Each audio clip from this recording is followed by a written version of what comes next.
Now students इस question को देखिए, इस क्वेश्चन में बोल रहा है two bulbs of power 60 watt and 100 watt respectively each rated at this are connected in series with the supply of 220। अब समझो जरा ध्यान से, ठीक है। देखिए ये हमारे पास है बल्ब नंबर 1, ठीक। इसका पावर रेटेड कितना है आपका, ठीक है, पावर रेटेड है 60 वॉट, ठीक, पावर रेटेड है इसका 60 वॉट, ठीक। और इसका दूसरा भी बल्ब है हमारे पास, ठीक, दूसरा बल्ब है उसका जो पावर रेटेड है B2 का, ये बल्ब B1 है और ये बल्ब आपका B2 है। दूसरे का पावर रेटेड कितना है 100 वॉट, पढ़ लो ध्यान से, 60 वॉट एंड 100 वॉट, ठीक। तो दूसरे वाले का आपका 100 watt, okay. Now respectively each are rated 110, मतलब समझो इसका जो V रेटेड है 110 है और इसका जो V रेटेड है वो भी कितना है आपका 110 है। मतलब समझो ये दोनों बल्ब ठीक ठीक तब काम करेंगे जब आप इसको 110 दोगे, इसको 110 दोगे। सुन लो ध्यान से, दोनों बल्ब ठीक ठीक कब काम करेंगे, जब इसको 110 मिलेगा, इसको 110 मिलेगा। अगर इससे ज्यादा दिया तो फ्यूज हो सकता है, बोलिए हाँ। अगर इसको पोटेंशियल डिफरेंस 110 से ज्यादा मिल गया तो फ्यूज हो सकता है, 110 वोल्ट, 110 वोल्ट, ओके। इसको 110 से ज्यादा मिला तो फ्यूज हो सकता है। क्वेश्चन सुनिए, क्वेश्चन में आपसे कह रहा है they are connected in series, तो ध्यान से समझिए जरा। इनको हमने, मान लो इसका रेजिस्टेंस कितना है R1 है और इसका रेजिस्टेंस मान लीजिए कितना है आपका R2 है, इसको हमने सीरीज में कनेक्ट किया। तो ये देखिए इस तरीके से, ये R1 और इसका रेजिस्टेंस हो गया आपका R2, ठीक। ये इस तरीके से जब हमने सीरीज में कनेक्ट किया तो हमने वोल्टेज सोर्स कितना लगाया 220। हेलो हेलो हेलो, बैटरी आपको कितना दे रही है 220, तो यही 220 कुछ इसमें चला जाएगा, कुछ इसमें चला जाएगा, ठीक है। तो V1 इसके क्रॉस पोटेंशियल डिफरेंस हुआ और V2 इसके क्रॉस हुआ। याद आया, बताइए, याद आया। अब मेरी बात को ध्यान सुनो, किसी तरीके से V1 और V2 की वैल्यू निकाल लीजिए। अब आप मुझे बताओ, अभी तो पीछे पढ़ा के लेके आया हूं कि अगर तुमने सीरीज में लगा दिया तो potential difference is proportionate to resistance, potential difference across the bulb is proportionate to क्या हो जाएगा, volt, sorry, proportionate to resistance.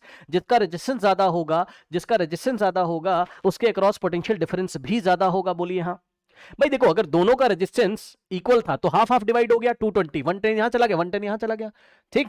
लेकिन यहां पर ऐसा नहीं है, यहां पे दोनों का रेजिस्टेंस सेम नहीं है। ध्यान से जरा इस क्वेश्चन को समझिए भाई। इस क्वेश्चन में R1 is not equals to R2। Sir कैसे, ऐसे, ऐसे देखिए जरा ध्यान से, ऐसे अगर आप रेजिस्टेंस इसका निकालते R1 तो R1 कैसे आता, V रेटेड का स्क्वायर यानी कि 110 का स्क्वायर और डिवाइडेड बाय पावर, ठीक। और R2 निकालते तो इसका V रेटेड का स्क्वायर यानी कि 110 का स्क्वायर और डिवाइडेड बाय पावर इसकी हो गई 100। अब आप देखो दोनों का वोल्टेज आपका सेम है, दोनों का वोल्टेज सेम है, तो जिसकी पावर लेस उसका रेजिस्टेंस ज्यादा, ठीक है। तो ये देखिए पावर 60 वॉट लेस है तो रेजिस्टेंस ज्यादा, और पावर जिसकी आपकी इसकी पावर ज्यादा थी 100 वॉट तो इसका रेजिस्टेंस लेस। कहने का मतलब है कि R1 is greater than R2 हो गया, R1 is greater than R2 हो गया। और अभी पढ़ाया था कि potential difference is directly proportional to resistance जब भी सीरीज में आपका लगा होगा। Potential difference is directly proportional to resistance, तो जिसका रेजिस्टेंस ज्यादा तो V1 is greater than V2। यानी कि आप समझो जरा ध्यान से, जो V1 होगा यहां पे पोटेंशियल डिफरेंस जो भी मिलेगा आपको वो V2 से पक्का ज्यादा होगा। मतलब सर हाफ हाफ नहीं डिवाइड होगा, ना ना ना ना,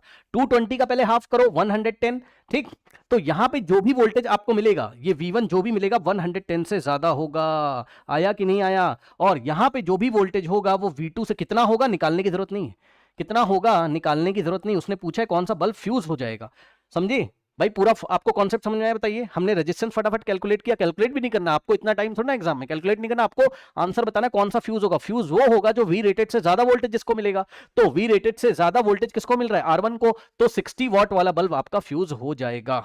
चेक कर लो। और निकाला कैसे हमने, निकाला हमने चालाकी से। हमने कहा अच्छा दोनों का V रेटेड सेम है, तो V रेटेड जब भी सेम होता है तो जिसकी पावर लेस होगी उसका रेजिस्टेंस ज्यादा, जिसकी पावर मोर होगी उसका रेजिस्टेंस लेस। और अभी भी पीछे पढ़ा था सीरीज में लगाओगे तो potential difference is directly proportional to resistance, जिसका रेजिस्टेंस ज्यादा उसके क्रॉस पोटेंशियल डिफरेंस ज्यादा होगा, है ना। तो बैटरी 220 देना चाहती थी, कुछ इसमें जाएगा कुछ इसमें, लेकिन ये ज्यादा खा जाएगा, इसका रेजिस्टेंस ज्यादा है तो इसमें ड्रॉप ज्यादा होगा आपका 110 से ज्यादा, और बचा कुचा इसमें होगा तो 110 से लेस, क्योंकि टोटल तो 220 होगा ना। समझे, कितना कितना जाएगा वो निकालने की जरूरत नहीं है, कितना कितना जाएगा वो आपको निकालने की जरूरत आपको नहीं। अगर आप चाहते तो आप इस फॉर्मूले से निकाल सकते थे, वोल्टेज डिवाइडर से, है ना। V1 is equal to R1 upon R1 plus R2 into battery का 220, समझे, ठीक। और V2 is equal to R2 into, निकाल के आप चेक कर सकते हो, ठीक है। बट इतना टाइम थोड़ी ना हमारे पास, ठीक। तो इसका मतलब है कि यहाँ पे जो भी वोल्टेज आएगा आप निकाल के निकालना हो, चेक कर लेना, वो 110 से ज्यादा आएगा तो भाई ये फ्यूज हो जाएगा। बताइए कोई समस्या, बोलिए कोई समस्या, बोलो बोलो बोलो, कोई डाउट है जल्दी से बताइए। नहीं,